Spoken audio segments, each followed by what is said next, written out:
Hello everyone, good evening. Lymphoid lineages की cells में हमें अब नेचुरल किलर सेल्स हमारा एक रह गया था जिसे हमें आगे पढ़ना है। नेचुरल किलर सेल्स क्या होती हैं इसको आज हम देखेंगे और इसी के साथ लिम्फोइड लीनिएजेस की सेल्स आज हम ख़त्म कर लेंगे।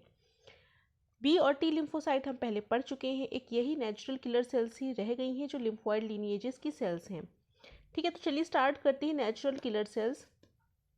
देखिए, नेचुरल किलर सेल्स भी लिम्फोइड लीनिएज की सेल्स हैं, तो ये भी कुछ ना कुछ बी और टी सेल्स के सिमिलर ही होंगी, क्योंकि लिम्फोइड लीनिएजेस की प्रोजिनेटर सेल्स ये बन रही हैं। सबसे पहले एचएससी होता है, उसके बाद माइलॉइड लीनिएज, फिर लिम्फोइड लीनिएज की सेल बी, टी और नेचुरल किलर सेल है। तो कुछ ना कुछ सिमिलैरिटी तो अपने भाई बंधुओं से रखेंगी ही। बी और टी सेल इनके भाई बंधु हैं ना, क्योंकि उनके कॉमन जो इनको जन्म देने वाले हैं वो एक कॉमन एंसेस्टर हैं इनके। तो नेचुरल किलर सेल बी और टी सेल से रिलेटेड ही होंगी। लेकिन जिस तरह से बी और टी सेल के पास खुद के रिसेप्टर पाए जाते हैं, स्पेसिफिक रिसेप्टर, कुछ सीडी प्रोटीन्स होती हैं जो स्पेसिफिकली बी में पाई जाती हैं, कुछ टी में पाई जाती हैं। इसी तरह से बी सेल में बीसीआर पाए जाते हैं, टी सेल में टीसीआर पाए जाते हैं, जो स्पेसिफिक रिसेप्टर होते हैं, एंटीजन स्पेसिफिक रिसेप्टर होते हैं। लेकिन नेचुरल किलर सेल में कोई भी एंटीजन स्पेसिफिक रिसेप्टर प्रेजेंट नहीं होता जो किसी खास टाइप की एंटीजेनिक प्रोटीन से बाइंड हो। इसीलिए हम क्या मानते हैं कि natural killer sales adaptive immunity की सेल्स ना होकर इन्नेट इम्यूनिटी की सेल्स हैं, क्योंकि स्पेसिफिक नहीं है ना। इन्नेट इम्यूनिटी की खास बात क्या होती है कि वो स्पेसिफिक नहीं होता है, और अडेप्टिव इम्यूनिटी क्या होता है, स्पेसिफिक होती है। तो बी और टी लिम्फोसाइट के पास उसके स्पेसिफिक एंटीजन स्पेसिफिक रिसेप्टर पाए जाते हैं, जिसकी वजह से वो अडेप्टिव इम्यूनिटी के पार्ट होते हैं। और नेचुरल किलर सेल्स के पास जब कोई एंटीजेनिक स्पेसिफिक रिसेप्टर नहीं है तो वो इन्नेट इम्यूनिटी का पार्ट होगा, सिंपल।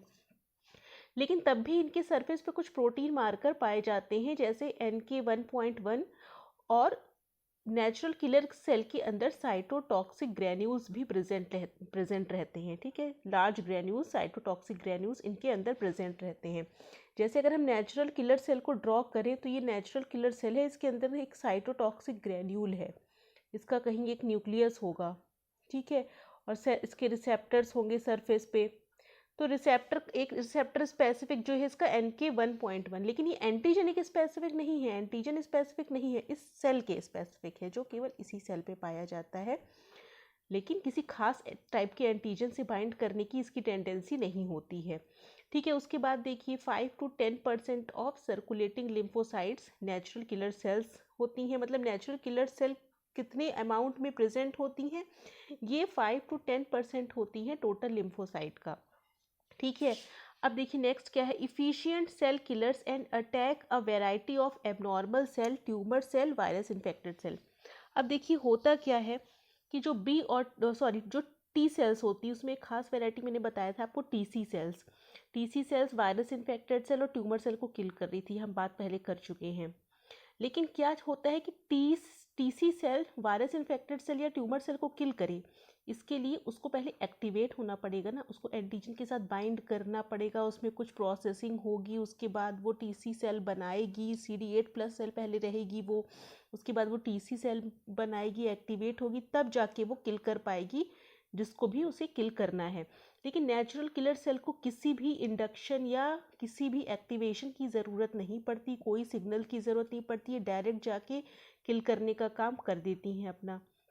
ठीक है, इसीलिए इनको नेचुरल किलर सेल कहते हैं। इनमें नेचुरली किलिंग की पावर पाई जाती है, कोई एक्टिवेशन की इनको ज़रूरत नहीं होती, इसीलिए इनको इफिशिएंट सेल किलर्स कहा जाता है। इनका नाम नेचुरल किलर सेल्स पड़ा। And attack a variety of abnormal cell, tumour cell, virus infected cell.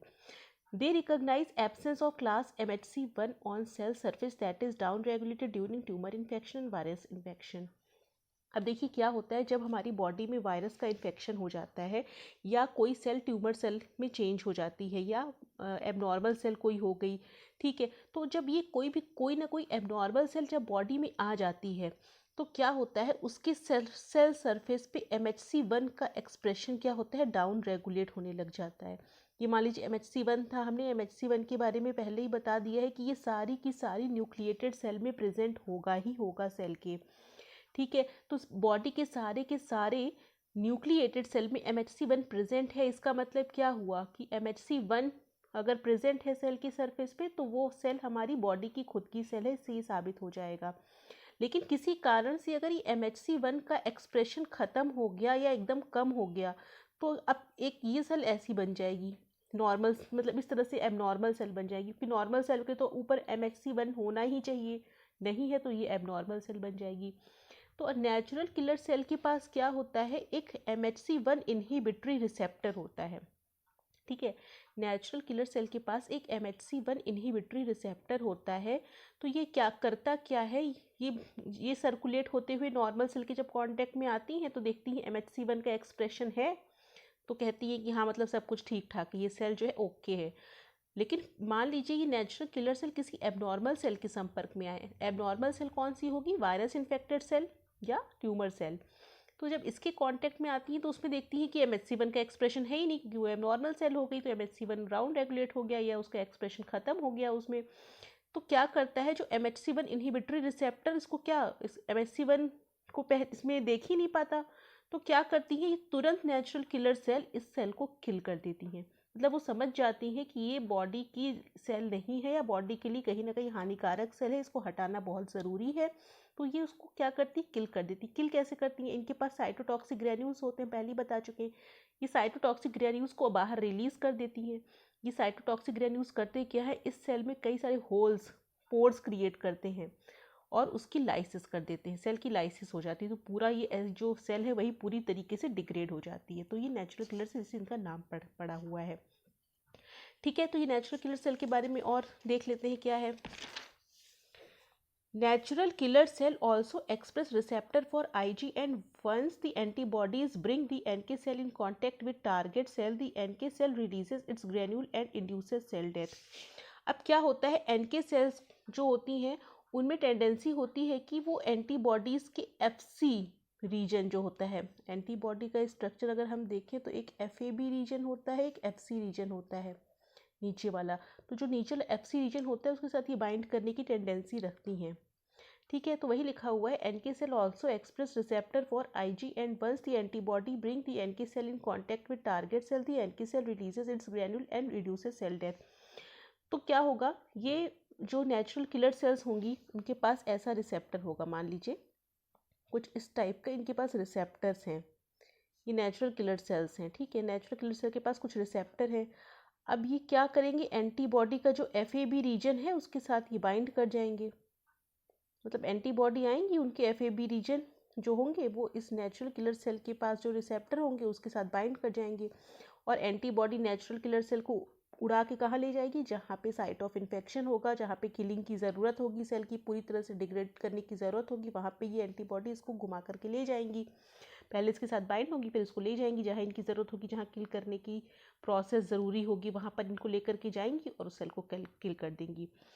अच्छा, जो नेचुरल किलर सेल्स होती हैं वो कुछ साइटोकाइंस भी सिक्रीट करती हैं, जैसे TNF अल्फा और इंटरफेरॉन गामा, जो दूसरी सेल्स को रिक्रूट करने का काम करती हैं। जहाँ भी साइट ऑफ इन्फेक्शन है, जहाँ नेचुरल किलर सेल खुद तो काम करती हैं और सेल को भी बुला लेती हैं कि भैया आओ, यहाँ पे बहुत इन्फेक्शन वाला फैला हुआ है, इसको ख़त्म करना है, तो आप लोग की मदद चाहिए हमें। तो नेचुरल किलर सेल मैक्रोफेजेस और न्यूट्रोफिल को भी रिक्रूट करने की या साइट ऑफ इन्फेक्शन पे बुलाने की ताकत रखती हैं by the help of TNF alpha and interferon gamma type of cytokines, ठीक है। तो नेचुरल किलर सेल दूसरे सेल को बुला भी सकती हैं साइट ऑफ इन्फेक्शन पे, या एंटीबॉडी की मदद से साइट ऑफ इन्फेक्शन पे खुद पहुंच सकती हैं।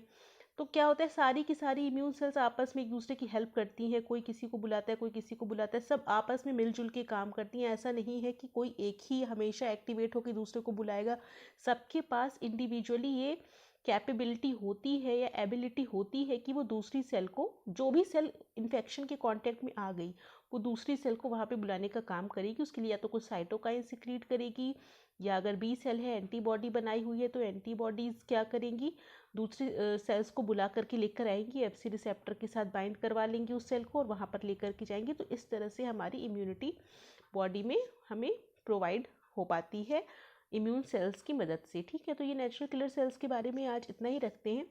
कल हम लिम्फोइड ऑर्गन्स स्टार्ट करेंगे, प्राइमरी और secondary lymphoid organ. Natural killer sales आप एक बार पढ़ लीजिएगा, बहुत सिंपल है और बहुत इंपॉर्टेंट सेल है। ये लिम्फोइड लीनिएजेस की सेल्स हैं, ये बात आपको ध्यान में रखनी है। जो टी और बी सेल की सिमिलर तो होती हैं, लेकिन क्या होते हैं, इनके पास कोई भी इस एंटीजन स्पेसिफिक रिसेप्टर नहीं होते। ठीक है बच्चों, तो आज के लिए इतना ही रखते हैं। Thank you.